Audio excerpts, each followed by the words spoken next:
Hi friends, you welcome to Shyam institute. So ఇవాళ ఒక small announcement తోటి మీ ముందుకు వస్తున్నాను. ఇక్కడ మనకి శ్యామ్ ఇన్స్టిట్యూట్లో ఆఫ్లైన్ అండ్ ఆన్లైన్ క్లాసెస్ జరుగుతున్నాయి. దీనిలో భాగంగా మనకి SI and constable offline classes, RRB group D classes జరుగుతున్నాయి. దాంతోపాటు ఎస్ఎస్సి జీడీ ఒకటి, ఇవన్నీ ఆఫ్లైన్ క్లాసెస్.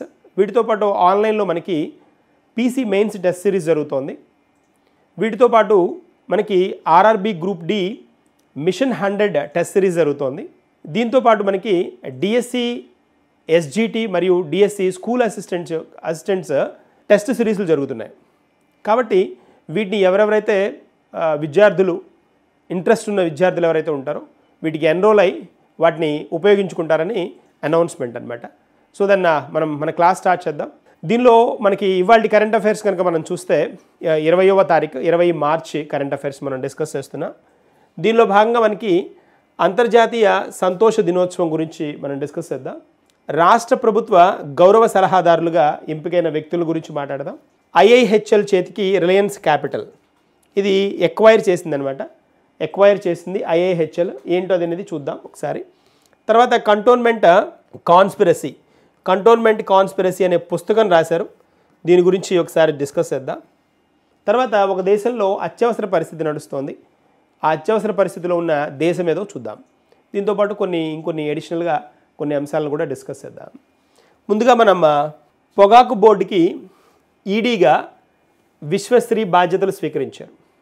ఈవిడ అపాయింట్మెంట్ మనకి ఫిబ్రవరి 10, 2025 ఈవిడ అపాయింట్మెంట్ ఆర్డర్స్ ఇచ్చారు. ఈవిడ జాయిన్ అవ్వడం ఇప్పుడు జాయిన్ అయ్యారనమాట. సో ఎవరు? పొగాకు బోర్డు ఈడీ ఎగ్జిక్యూటివ్ డైరెక్టర్ కదా. ఎగ్జిక్యూటివ్ డైరెక్టర్గా విశ్వశ్రీ ఈవిడ అపాయింట్ అవ్వడం జరిగిందనమాట. విశ్వశ్రీ ఈవిడ మనకి త్రిపుర ఐఏఎస్ క్యాడర్ ఈవిడికి ముందు మనకి శ్రీధర్ బాబు అని ఉండేవాళ్ళు. శ్రీధర్ బాబు ఐఏఎస్ ఉండేవాళ్ళు. ఇతను కూడా eminent IAS officer. Sridhar Babu Addanki అనమాట. ఉత్తరాఖండ్ క్యాడర్ ఐఏఎస్ ఆఫీసర్ అనమాట ఈవిడికి ముందు. సో టొబాకో బోర్డు అంటాం కదా. ఈ టొబాకో బోర్డు మనకి ఇండియాలో 1975 యాక్ట్ ప్రకారం, చట్టం ప్రకారం 1976లో స్టార్ట్ అయిందనమాట. 1976లో స్టార్ట్ అవ్వడం జరిగింది. ఇది మనకి ఆంధ్రప్రదేశ్ ఒక చోట, తమిళనాడుతో పాటు కర్ణాటకలో, ఈ 3 రాష్ట్రాల్లో మనకి టొబాకోకి సంబంధించిన బాగా ఉత్పత్తులు కనిపిస్తాయి. అట్ ద సేమ్ టైం ఇక్కడ బోర్డ్స్ కూడా ఉన్నాయన్నమాట. బట్ హెడ్ ఆఫీస్ ఎక్కడ ఉంది అని అంటే మనకి ప్రధాన కార్యాలయం గుంటూరులో ఉంది. ప్రధాన కార్యాలయం గుంటూరు అనమాట. Guntur, Andhra Pradesh. That's one. So ఒకసారి అంటే గ్లాన్స్ చూద్దాం. ఎవరు? పొగాకు బోర్డు ఎగ్జిక్యూటివ్ డైరెక్టర్గా నియమించబడ్డారు. ఎవరు అని అంటే విశ్వశ్రీ. ఈవిడికి ముందు ఎవరున్నారు? శ్రీధర్ బాబు అని ఉన్నారు. ఈవిడ త్రిపుర ఐఏఎస్ క్యాడర్ అనమాట. త్రిపుర క్యాడర్ ఐఏఎస్ ఆఫీసర్ ఈవిడ. మనకి టొబాకో బోర్డు వచ్చేటప్పటికి టొబాకో బోర్డు ఎక్కడ ఉంది? గుంటూరులో ఉంది. మనకి గుంటూరు అనగానే గుర్తొచ్చేది ప్రపంచవ్యాప్తంగా ఫేమస్ అయిన వర్జీనియా పొగాకు ఇది ఫేమస్. ఎగ్జిక్యూటివ్ డైరెక్టర్గా అపాయింట్ అయ్యారు ఈవిడ. ఎగ్జిక్యూటివ్ డైరెక్టర్గా. That is a point. తర్వాత నెక్స్ట్ వన్కి వెళ్దాం.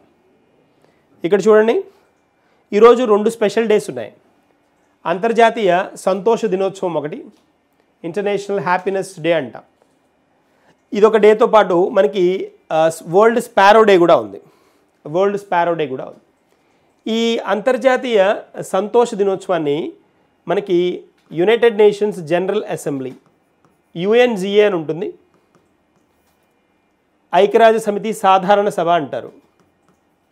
ఐక్యరాజ్య సమితి సాధారణ సభ అని పిలుస్తారు. జనరల్ అసెంబ్లీ, సాధారణ సభ. ఇది మనకి 2012 నుంచి 12లో దీన్ని అబ్జర్వ్ చేయడం జరిగింది. అంతర్జాతీయ సంతోష దినోత్సవాన్ని అందరి వెల్బీయింగ్ కోసం అనమాట. అందరూ క్షేమంగా ఉండాలి, అందరూ ఆనందంగా ఉండాలి అనేది దీని ముఖ్య ఉద్దేశం అనమాట. యుఎన్జిఏ యొక్క ముఖ్య ఉద్దేశం. 2013 నుంచి ప్రపంచవ్యాప్తంగా అన్ని దేశాలలో ఈ అంతర్జాతీయ సంతోష దినోత్సవాన్ని జరుపుకుంటున్నారు. హ్యాపీనెస్ డేని జరుపుకుంటున్నాం.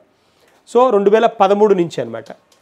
ఇట్లా దీనికి వచ్చినప్పటికీ అంతర్జాతీయ సంతోష దినోత్సవానికి వచ్చినప్పటికీ మనకి ఇక్కడ ఇతివృత్తం చూద్దాం. ఇతివృత్తం 2025కి వచ్చినప్పటికీ 2025 ఇతివృత్తం కేరింగ్ అండ్ షేరింగ్ అనమాట. ఇది ఇతివృత్తం. సో ఎప్పుడు జరుపుకుంటాం మనం? మార్చ్ 20న అంతర్జాతీయ సంతోష దినోత్సవాన్ని జరుపుకుంటాం. అదే రోజు మనం అంతర్జాతీయ పిచ్చుకల దినోత్సవం కూడా, స్పారోస్ డే కూడా జరుపుకుంటాం. సో ఈ సంతోష దినోత్సవంకి వచ్చేటప్పటికి దాని ఇతివృత్తం ఏంటి అని అంటే, థీమ్ ఏంటి అని అంటే కేరింగ్ అండ్ షేరింగ్ అనమాట. ఎవరు దీన్ని అబ్జర్వ్ చేశారు అంటే 2012లో యునైటెడ్ నేషన్స్ జనరల్ అసెంబ్లీ, ఐక్యరాజ్య సమితి సాధారణ సభ దీన్ని గుర్తించడం జరిగింది. 2013 నుంచి ప్రపంచవ్యాప్తంగా దీన్ని జరుపుకుంటున్నారు. That is a point. ఇప్పుడు స్పారో డేకి వద్దాం. స్పారో డేకి వచ్చేటప్పటికి ప్రపంచ పిచ్చుకల దినోత్సవం కదా, ఇది కూడా మనకి మార్చి 20న జరుపుకుంటాం. మనం మార్చి 20న జరుపుకుంటాం. ఇవి చూడండి, చిన్న చిన్న పక్షులు కదా. ఇవి ఒకప్పుడు పల్లెటూరుల్లో, ఒకప్పుడు కాదు ఇప్పుడు కూడా కొన్ని పల్లెటూరుల్లో ఉన్నాయి. ఇవి ధాన్యాలని వాటిని తింటూ ఉంటాయి జనరల్గా. కొంతమంది పబ్లిక్ వాటికి వాటర్ పెడుతూ ఉంటారు. సో జనరల్గా ఈ పిచ్చుకలకు వచ్చేటప్పటికి ఇవి కొంచెం అంతరించిపోతున్న జీవజాతి కింద చెప్పుకోవాలి దీన్ని. మనకి రేడియేషన్ పెరగడం వల్ల, మొబైల్ ఫోన్స్ మనం అధికంగా వాడడం వల్ల వాటి నుంచి వచ్చే రేడియేషన్ వీటికి ఇబ్బంది కలిగించడం ఒకటి. తర్వాత మనం సెల్ టవర్స్ని ఉపయోగిస్తున్నాం. ఆ సెల్ టవర్స్ నుంచి వచ్చే హై రేడియేషన్ వల్ల కూడా వీటిని ఇబ్బంది పెడుతుందన్నమాట. అంటే ఇవి అంతరించిపోవడానికి ఒక కారణం కింద చెప్పుకోవాలి. సో అయితే ఈ స్పారోస్కి వచ్చేటప్పటికి మనకి ఈ నేచర్ ఫర్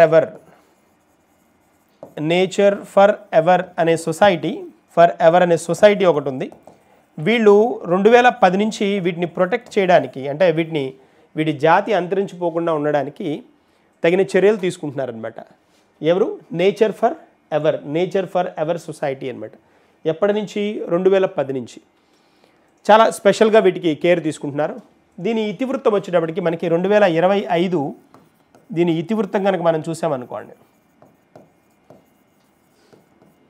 ఇతివృత్తం స్పెషల్ వన్ అనమాట. ఏ ట్రిబ్యూట్ టు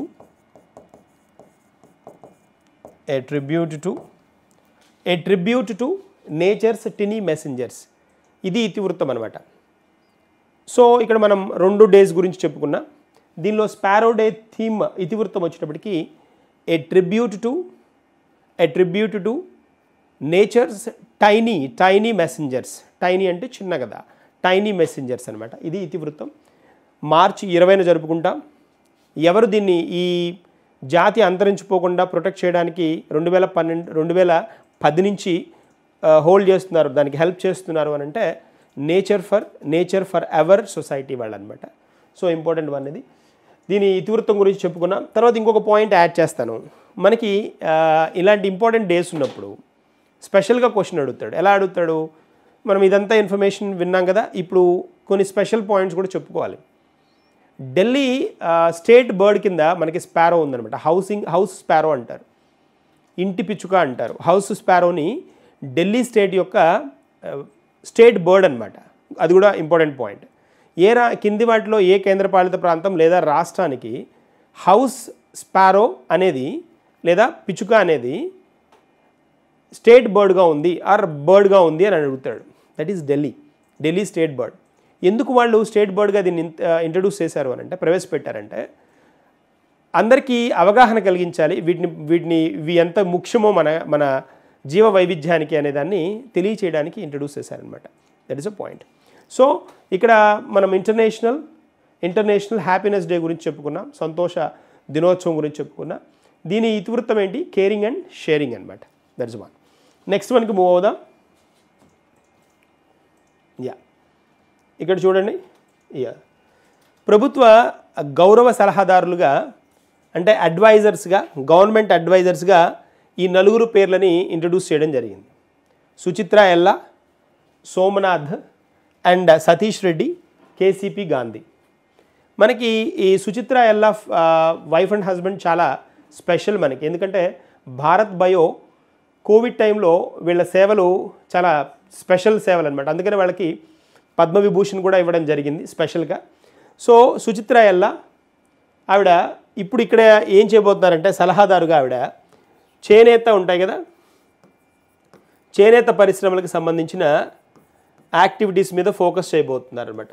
చేనేత పరిశ్రమలకు సంబంధించి వాటి అభివృద్ధి కోసం ఆవిడ ఇక్కడ సలహాదారుగా జాయిన్ అవ్వబోతున్నారు. రాష్ట్ర ప్రభుత్వం, ఏ రాష్ట్రం? ఆంధ్రప్రదేశ్, ఏపీ రాష్ట్రానికి సంబంధించి. అంటే ఆవిడ నాలెడ్జ్ని దానిలో ఆ రంగం అభివృద్ధి కోసం ఉపయోగించబోతున్నారు అనమాట. ఎవరు? సుచిత్ర ఎల్లా. ఇలాగ వీళ్ళకి క్యాబినెట్ హోదా కలిగిస్తారనమాట. వీళ్ళకి క్యాబినెట్ హోదా ఉంటుంది. క్యాబినెట్ హోదా కలిగిస్తారు వీళ్ళ నలుగురికి. 2 సంవత్సరాల పాటు ఈ క్యాబినెట్ హోదాని కంటిన్యూ చేస్తారనమాట. ఒక్కొక్కరికి ఒక్కొక్క రంగంలో అభివృద్ధి చేయడానికి వీళ్ళకి అవకాశాలు ఇస్తారు. ఇప్పుడు ఈవిడ వచ్చేటప్పటికి మనకి ఈవిడ చేనేత రంగం డెవలప్మెంట్ కోసం అనమాట, చేనేత డెవలప్మెంట్ కోసం. తర్వాత సోమనాథ్, ఈయన మనకు తెలుసు ఇస్రోకి మాజీ చైర్మన్ అనమాట, ఇస్రో చైర్మన్ ఆయన. తర్వాత సతీష్ రెడ్డి, ఈయన వచ్చేటప్పటికి డిఆర్డిఓ మాజీ డైరెక్టర్ అనమాట, హెడ్ ఈయన డిఆర్డిఓకి. ఇతను వచ్చినప్పటికీ గాంధీ ఫోరెన్సిక్ డిపార్ట్మెంట్లో హైయర్ పొజిషన్లో పనిచేసిన వ్యక్తి. ఇప్పుడు ఇతనికి ఈ ఫోరెన్సిక్లోనే పనిచేయబోతున్నారు. ఫోరెన్సిక్కి రిలేటెడ్గా యాక్టివిటీస్ని చూడబోతున్నారు రాష్ట్రానికి సంబంధించి. తర్వాత సతీష్ రెడ్డి వచ్చేటప్పటికి టెక్నాలజీ పరంగా ఇన్నోవేషన్స్కి, టెక్నాలజీ పరంగా ఆర్టిఫిషియల్ ఇంటెలిజెన్స్ వీటికి రిలేటెడ్గా యాక్టివిటీస్లో ఇన్వాల్వ్ అవబోతున్నారు. తర్వాత సోమనాథ్ వచ్చినప్పటికీ పరిశ్రమలు, ఇండస్ట్రియల్ కారిడార్లు, పరిశ్రమల కారిడార్లు ఉంటాయి కదా, ఇండస్ట్రియల్ కారిడార్లు ఉంటాయి కదా, వాటి మీద ఫోకస్ చేయబోతున్నారు. సో ఎనీవేస్ నలుగురు అనమాట. ఈ నలుగురు వీళ్ళకి క్యాబినెట్ హోదా ఉంటుంది. 2 సంవత్సరాల పాటు ఈ హోదాలో ఉంటారు వీళ్ళు. సో చేనేత పరిశ్రమలకి అభివృద్ధికి మన సుచిత్ర ఎల్లా. తర్వాత సోమనాథ్ వచ్చేటప్పటికి ఇండస్ట్రియల్ కారిడార్లు అనమాట, పారిశ్రామిక కూడళ్ళు అంటారు, వాటి మీద ఫోకస్ చేయడానికి. అంటే పారిశ్రామికంగా రక్షణ పరంగా ఈయనకి ఈయన పరిశ్రమలు, కారిడార్లు, టెక్నాలజీ ఈయనకి రక్షణ రంగ పరిశ్రమలు అభివృద్ధికి అనమాట. రక్షణ రంగ పరిశ్రమలు ఉంటాయి కదా, రక్షణ రంగ పరిశ్రమలు అంటే డిఫెన్స్ ఇండస్ట్రీస్ ఉంటాయి, అలాంటి వాటిని ఆంధ్రప్రదేశ్లో నెలకొల్పడానికి. ఎందుకంటే ఈయన డిఫెన్స్కి సలహాదారుగా పనిచేశారు అంతకుముందు డిఆర్డిఓలో ఉన్నప్పుడు. అందుకని ఆయన సేవల్ని ఆంధ్రప్రదేశ్లో శాఖకి సంబంధించిన పరిశ్రమలను నెలకొల్పడానికి ఈయన ఉన్న నాలెడ్జ్ని ఉపయోగించుకుంటారనమాట. That is a context. So వీళ్ళ నలుగురు గుర్తుంచుకోవాల్సిన అంశం, ఖచ్చితంగా నలుగురు పేర్లు గుర్తుండాలి. సుచిత్ర ఎల్లా ఒక ఆవిడ, సోమనాథ్, సతీష్ రెడ్డి అండ్ కేసీపీ గాంధీ, వీళ్ళ నలుగురు అనమాట. That's one. తర్వాత ఐఐహెచ్ఎల్ చేతికి రిలయన్స్ క్యాపిటల్స్ అంటున్నాడు. ఐఐహెచ్ఎల్ ఉంది కదా మనకి, ఈ ఇంటర్నేషనల్ హోల్డింగ్స్ లిమిటెడ్ అనమాట. IndusInd International Holdings Limited అంటారు. ఇండస్ ఇండ్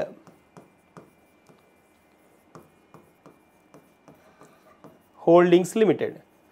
ఈ ఇంటర్నేషనల్ హోల్డింగ్స్ లిమిటెడ్ మనకి ఈ ఐఏహెచ్ఎల్ రిలయన్స్ క్యాపిటల్ని ఎక్వైర్ చేసుకుందనమాట, కొనేసిందనమాట రిలయన్స్ క్యాపిటల్. ఈ రిలయన్స్ క్యాపిటల్ మనకి అనిల్ అంబానీకి చెందినది, ముఖేష్ అంబానీ కాదు, అనిల్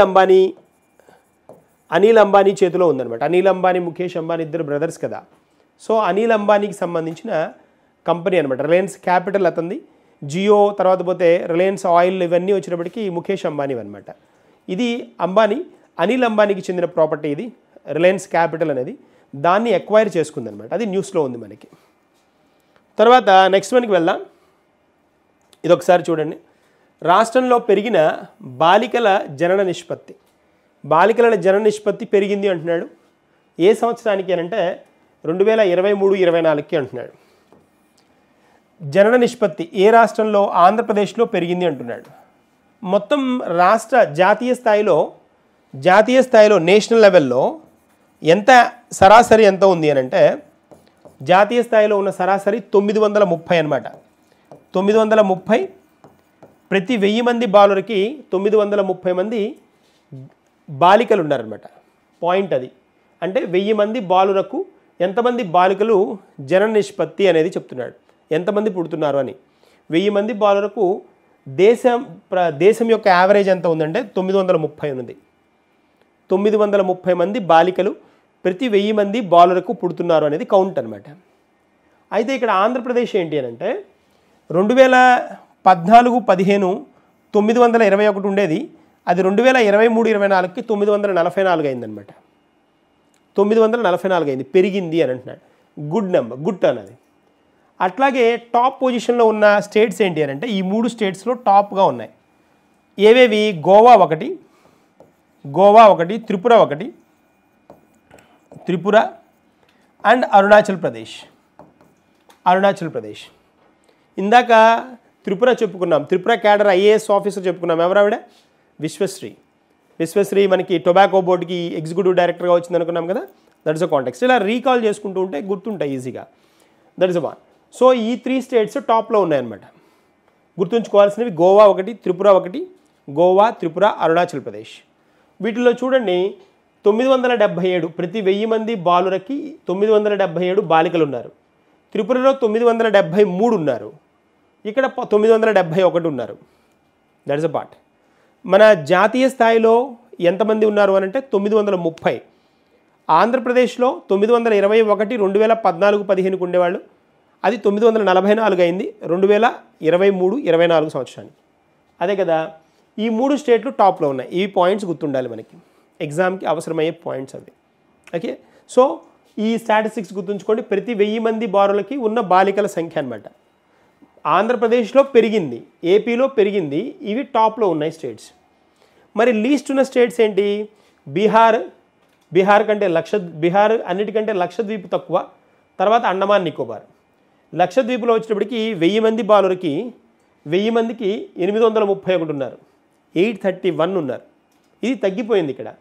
ఇక్కడ కూడా చూడండి బీహార్లో ఇక్కడ చూడండి 932 నుంచి 882కి తగ్గింది.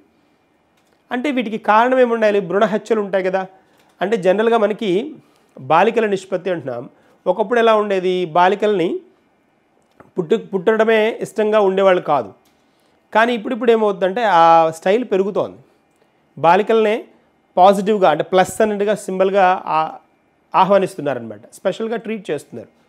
ఒకప్పుడు మైనస్గా ట్రీట్ చేసేవాడు, కానీ కండిషన్స్ మారాయి అని చెప్పడం ఉద్దేశం అనమాట. That's a context. ఇది క్లియర్గా అర్థమై ఉంటుంది. లీస్ట్ పార్ట్లో ఉన్నది ఏది అని అంటే లక్షద్వీప్ అనమాట. లక్షద్వీప్ 831, 1000 మంది ఉండేవాళ్ళు. 1000 మంది బాలులకి 1000 మంది బాలికలు ఉండేవాళ్ళు 2014-15లో. అలాంటిది 831కి పడిపోయింది. This is the one least అనమాట. ఇక్కడ బాగా తగ్గిపోయింది అనమాట number. That is a context. దాని తర్వాత అండమాన్ నికోబారు, దాని తర్వాత బీహార్ అనమాట. టాప్ లీస్ట్ గుర్తుంచుకుంటే సరిపోదు. నెక్స్ట్ వన్కి వెళ్దాం. వనితలు వ్యాపార సారథులు.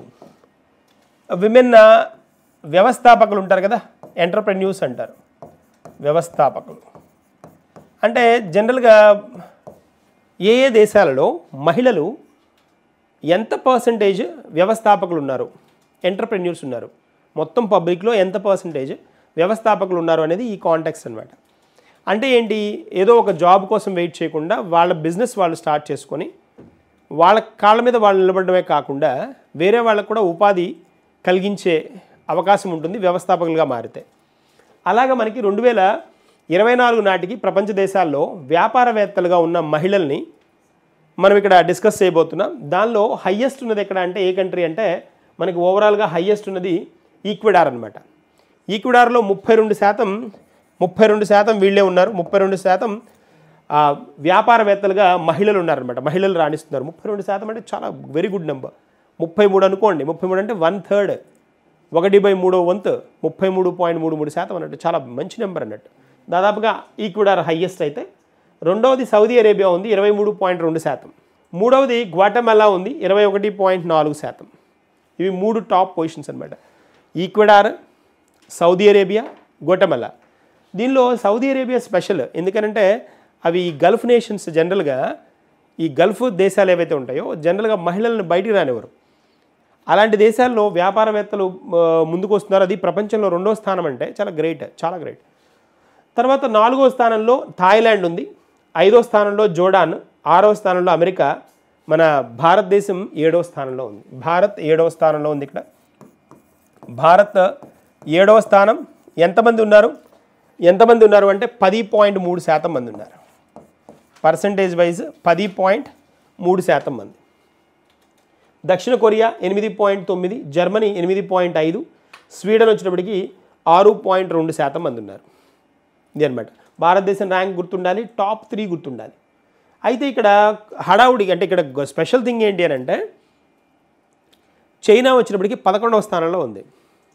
చైనా 11వ స్థానానికి ఉందన్నమాట. సో అంటే అక్కడ వ్యాపారవేత్తల్ని మహిళలు వ్యాపారవేత్తలుగా ఉన్న పాటలో 10 దాటిన తర్వాతే ఉంది. భారతదేశం 7వ స్థానంలో ఉంది. ఇలా ఇండియా స్పెషల్గా ఉన్న ర్యాంక్స్ మనం గుర్తుంచుకోవాలి ఖచ్చితంగా, క్వశ్చన్ అడుగుతాడు కాబట్టి. That is one. సో వనితలు వ్యాపార సారథులు అనేది మన కాన్సెప్ట్.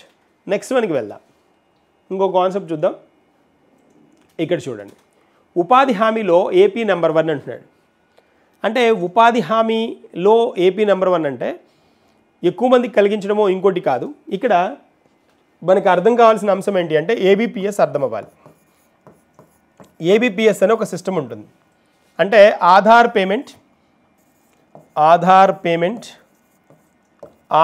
పేమెంట్ బ్రిడ్జ్ విధానం అంటారు. ఆధార్ బ్రిడ్జ్ పేమెంట్ సిస్టమ్ అంటాం. Bridge payment system. ఈ ఆధార్ బ్రిడ్జ్ పేమెంట్ సిస్టంలో ఎవరెవరైతే ఆధార్ని వాళ్ళకు వచ్చే వేతనాలను తీసుకోవడానికి ఆధార్ని ఎవరైతే లింక్ చేశారో వాళ్ళు ఆధార్ బ్రిడ్జ్ పేమెంట్ సిస్టమ్ ద్వారా డబ్బులు పొందుతారు. అలా కాకపోతే non Aadhaar bridge based payment system అంటాం. నాన్ ఏబిపిఎస్ అంటారు. మన ఇక్కడ ఆంధ్రప్రదేశ్లో ఏంటి అంటే ఏబిపిఎస్ అనుసంధానం కాని వారి పర్సంటేజ్ చాలా తక్కువ. ఇది శాతాల్లో ఉంది చూడండి. అంటే నాన్ ఏబిపిఎస్ అంటే వాళ్ళ ఆధార్ని వాళ్ళకి శాలరీ పే చేసే సిస్టమ్ తోటి, ఆన్లైన్ సిస్టమ్ తోటి లింక్ చేయని వాళ్ళు ఆంధ్రప్రదేశ్లో ఎంత 1.76%. ఇది కోట్లల్లో. ఆంధ్రప్రదేశ్లో 1.22 కోట్ల మంది కూలీలు, మొత్తం కూలీలు అనమాట వీళ్ళు. దీనిలో 1.76% మంది మాత్రమే వాళ్ళ ఆధార్ని ఈ వేతనాలు వచ్చే విధానంతో, ఆన్లైన్ విధానంతో లింక్ చేయని వాళ్ళు. అంటే దాదాపుగా 2%. 1.76 అంటే 2%కి దగ్గర. తమిళనాడులో వచ్చినప్పటికి 3.69 అంటే 4%కి దగ్గర. ఒడిస్సా వచ్చినప్పటికి 9.6 అంటే 10%. పశ్చిమ బెంగాల్ 17, రాజస్థాన్ 24 అంటే 24.81 అంటే 25%. మధ్యప్రదేశ్ 28.2 అంటే 28%. కర్ణాటక 33%. ఏంటివి? అక్కడ ఉన్న మొత్తం లేబర్ ఎవరైతే ఉంటారో వర్క్ చేసే ఎంఎన్ఆర్ఈజిఓ కింద, అంటే మనకి ఉపాధి హామీ పథకం ఉంది కదా, ఎంజీఎన్ఆర్ఈజిఏ అంటాం కదా, ఎంజీఎన్ఆర్ఈజిఏ పథకం ఉంది కదా. ఈ పథకం కింద, ఎంజీఎన్ఆర్ఈజిఏ పథకం కింద ఎవరెవరైతే వాళ్ళకు వచ్చే వేతనాలు వాళ్ళ అకౌంట్లోకి ఫార్వర్డ్, ఆధార్ని లింక్ చేసిన వాళ్ళు, కరెక్ట్ వర్డ్ అది, ఆధార్ని వాళ్ళ అకౌంట్కి లింక్ చేసిన వాళ్ళు అనమాట. లింక్ చేసిన వాళ్ళు ఏబిపిఎస్ కిందకు వస్తారు. లింక్ చేయని వాళ్ళు నాన్కి వస్తారనమాట. Non Aadhaar bridge payment system కిందకు వస్తారు. అలా ఉన్నవాళ్ళు, non Aadhaar bridge payment system కింద ఉన్నవాళ్ళు 1.76% ఆంధ్రప్రదేశ్లో, చాలా తక్కువ. అది ఎంతమందిలో 1.22 కోట్ల మంది మొత్తం ఉంటే దీని మీద బెనిఫిట్ అవుతున్న వాళ్ళు లబ్ధిదారులు, దానిలో 1.76% మందికే అవి లింక్ అయ్యి లేవన్నమాట. గుడ్ కంటెంట్ కదా. హయ్యెస్ట్ వచ్చేటప్పటికి ఇక్కడ మరి హయ్యెస్ట్ ఏవి ఉన్నాయనంటే మహారాష్ట్ర ఉంది. మహారాష్ట్రలో లింక్ కాని వాళ్ళ సంఖ్య 64% ఉంది. ఇక్కడ మనకున్నది తక్కువ ఉన్నవి ఏవైతే ఉన్నాయో అవి రాష్ట్రాలు ఉన్నాయి. మహారాష్ట్ర 64%. దీని తర్వాత గుజరాత్లో 58.72%. తర్వాత మూడవ ప్లేస్లో తెలంగాణ ఉంది. తెలంగాణ వచ్చేటప్పటికి 33.81%. ఇవి మళ్ళీ నేను హైలైట్ చేస్తున్నాను, మళ్ళీ పాయింట్ ఎంఫసైజ్ చేస్తున్నాను. వీళ్ళు ఎవరు అనంటే ఆధార్ని వాళ్ళ ఏబిపిఎస్ తోటి లింక్ చేసుకోని వాళ్ళు పర్సంటేజ్. ఇది లింక్ చేసుకొని వాళ్ళ పర్సంటేజ్ ఎక్కువ ఎక్కడ ఉంది? మహారాష్ట్రలో ఉంది. సెకండ్ ఎక్కడుంది? గుజరాత్లో ఉంది. మూడవది ఎక్కడ? తెలంగాణలో ఉంది. తక్కువ సంఖ్య ఎక్కడుంది? ఆంధ్రప్రదేశ్లో ఉంది. దాని తర్వాత తమిళనాడులో తక్కువ, దాని తర్వాత ఒడిస్సాలో తక్కువ. అది పాయింట్. అగ్రీ. నెక్స్ట్ వన్కి వెళ్దాం. ఇక్కడ చూడండి, కంటోన్మెంట్ కాన్స్పిరసీ అనే పుస్తకం ఒకటి రిలీజ్ అయింది. కంటోన్మెంట్ కాన్స్పిరసీ అంటే కుట్ర అనమాట. జనరల్గా కాన్స్పిరసీ అంటే ఏంటంటే ఇంగ్లీష్లో వర్డ్కి మీనింగ్ కుట్ర అని. దీన్ని మనకి ఆర్మీ జనరల్ ఇక్కడ కనిపిస్తున్నారు కదా, ఆర్మీ జనరల్, ఎక్స్ జనరల్ అనమాట, మాజీ ఆయన మనోజ్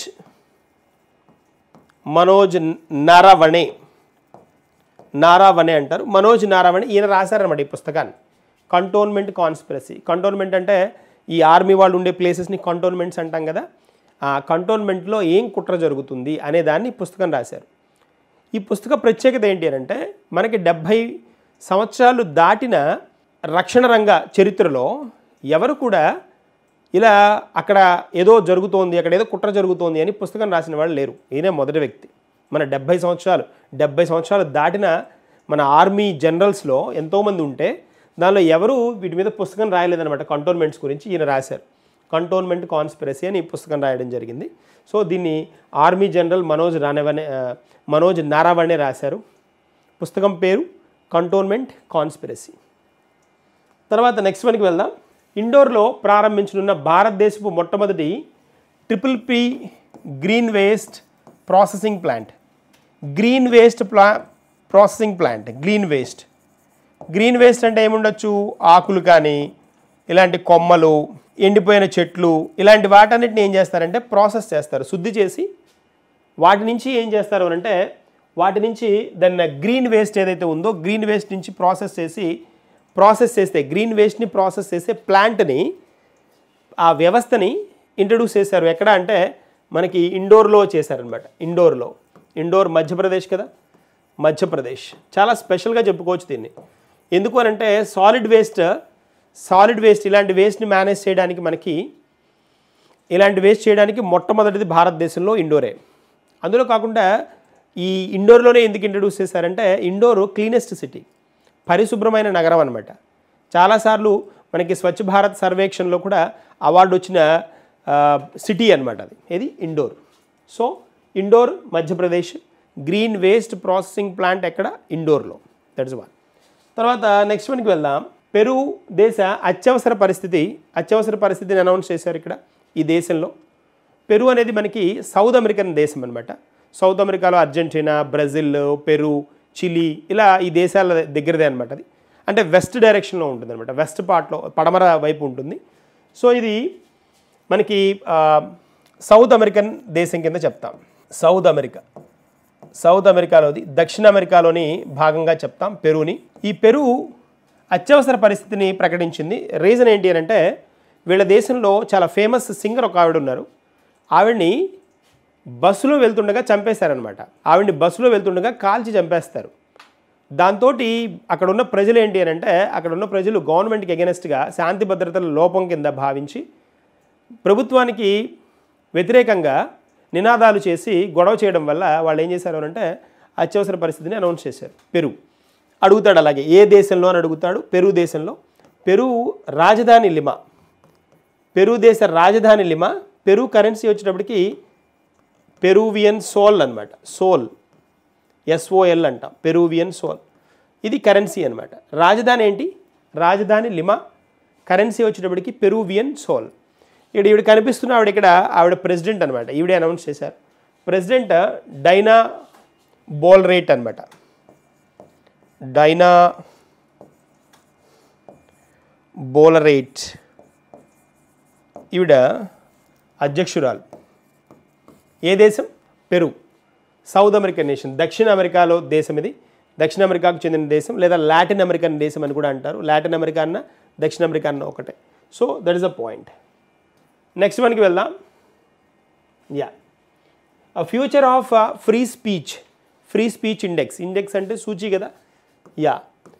ఇది దేనికి సంబంధించింది అని అంటే ఫ్యూచర్ ఆఫ్ ఫ్రీ స్పీచ్ అంటే ఏంటి అని అంటే మనం చూసింది మాట్లాడగలగడం, మనం విన్నది చెప్పడం, అంటే స్వేచ్ఛ అనమాట. వాక్ స్వాతంత్రపు హక్కు అంటాం కదా, వాక్ స్వాతంత్రపు స్వేచ్ఛ అనమాట. అలా ఉన్న దేశాల్లో వాక్ స్వాతంత్రపు స్వేచ్ఛ ఉన్న దేశాలలో ఈ ఇండెక్స్లో భారతదేశం 33 దేశాల్లో 24వ స్థానంలో ఉంది. 24వ స్థానంలో ఉందన్నమాట. కొంచెం బెటరే, పర్వాలేదు. అంటే మనకంటే దారుణమైన దేశాలు ఇంకా ఉన్నాయి. నార్త్ కొరియా కానీ, సొమాలియా కానీ ఇలాంటి దేశాలు ఉన్నాయి. వాటిలో ఫ్రీ స్పీచ్ ఉండదు. అంటే వాళ్ళకి తెలిసింది కానీ వాళ్ళు విన్నది కానీ మాట్లాడడానికి స్వతంత్రం ఉండదన్నమాట. సో అలాంటి దేశాలతో పోలిస్తే భారత్ బెటర్. సో ఇక్కడ ఫ్రీ స్పీచ్ స్థానంలో 24వ స్థానంలో ఉంది భారత్. దీనిలో టాప్ క్లాస్ అంటే మొదటి స్థానంలో మనకి నార్వే, స్వీడన్, డెన్మార్క్ ఉన్నాయి. నార్వే, స్వీడన్, డెన్మార్క్ ఉన్నాయి. నార్వే, స్వీడన్, డెన్మార్క్ వీటిని ఏమంటారు అంటే స్కాండినేవియన్ దేశాలు అంటారు. స్కాండినేవియన్ దేశాలు ఈ 3 నార్వే, స్వీడన్, డెన్మార్క్. వీటిలో ఏంటి అంటే వాళ్ళ వేషాలు కానీ, వేషధారణ కానీ, వాళ్ళ ఆహారపు అలవాట్లు కానీ దాదాపుగా సేమ్గా ఉంటాయి. అందుకనే సేమ్ ఎథనిక్ కండిషన్స్ అంటారు. స్కాండినేవియన్ దేశాలు అంటారు. స్కాండినేవియన్ దేశాలు నార్వే, స్వీడన్, డెన్మార్క్ ఈ 3 దేశాలు టాప్లో ఉన్నాయి. తర్వాత భారత్ మాత్రం 24వ స్థానంలో ఉంది. దేనిలో? ఫ్యూచర్ ఆఫ్ ఫ్రీ స్పీచ్ ఇండెక్స్లో. ఇండెక్స్ అంటే సూచి దానిలో. తర్వాత నెక్స్ట్ మనకి వెళ్దాం. వరుణ 2025. వరుణ వ్యాయామం. ఇది వరుణ ఎక్సర్సైజ్ అంటాం కదా. ఇది నౌకలకు సంబంధించిన వ్యాయామం అనమాట. నౌకా వ్యాయామం కింద చెప్పుకోవాలి. ఎక్కడ జరిగింది అని అంటే విశాఖపట్నంలో.